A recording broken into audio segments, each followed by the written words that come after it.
Ayan guys, magandang hapon po sa ating lahat. Nandito nga po muli ako sa laot na kung saan po ay ako po ay magna-night fishing. Bottom fishing po ang gamit ko guys, handline po. Ako nga po ngayon ay solo night fishing ulit. At medyo kailangan ko pong makabawi sapagkat dalawang beses po akong medyo kaunti lang po huli. Ayun nga po guys, solo lang po ako ngayon. Ayun guys, dito nga po pala ako malapit ulit sa power plant. Ayun po yung power plant ng Mauban.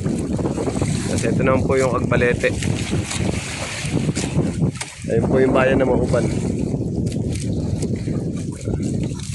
Medyo nadilim-dilim na nga po at mamaya-maya po ay ako ay magkakabit na ng ilaw. Medyo guys, medyo may alon po. Medyo malaki po ang alon ngayon. Kung malakas po pati ang hangin. Sana po guys, makahuli po tayo ng isda. Nang sa gayon po ay medyo meron po akong mayroong isda. Okay guys, and 1, 2, 3. And hello guys, ngayon nga po ay madaling araw na, bandang alas 2:30 po. Ako po ay ngayon lang po nakahuli ng isda pagkat medyo mahina po ang sibadan ngayon. Pero po sapagkat ako po ay hindi pa rin naman tayo ganun ka malas, tayo po sinibad pa rin po ng isda. Ito po, nakahuli po tayo ngayon ng barakuda. Yan po guys, oh. Barakuda po nahuli po natin, oh. Yan, oh.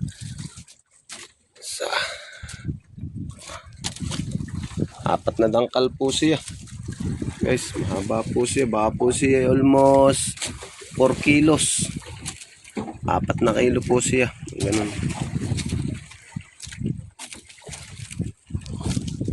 Guys, update na lang po mamaya. Ayan, good morning guys. Maga na nga po, ako nga po uuwi na sa bahay. Tapos na po yung aking pag na night fishing. Ako po yung nakadali kahit pa paano. Nakahuli po ako ng 2 piraso. Isa pong barakuda at saka po isang mayamayang atin pong nahuli ngayon. Maigit din pong madala sa tabi at maibenta. Ito nga po ipapadala ko na lang doon sa aking tatay at para hindi na po ako makapunta doon sa mismo pinagbebentahan namin ng isda. Ito nga po guys, oh. Ito po yung nahuli kong isda, oh. Isa pong mayamaya. Mayamaya ko po ba siguro may 600 grams to. Tsaka po ito yung barakuda. Ito nga guys, oh. So malaki-laki din po to. Yan. Papadala ko na lang po sa akin tatay para hindi na po ako makapunta doon sa aming pagsusulitan. And guys, maraming salamat po. Thank you Lord.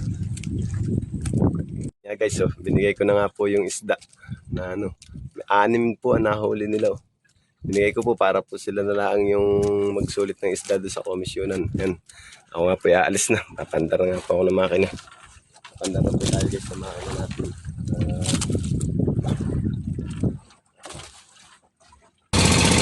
Guys, ako nga po ay naandar na.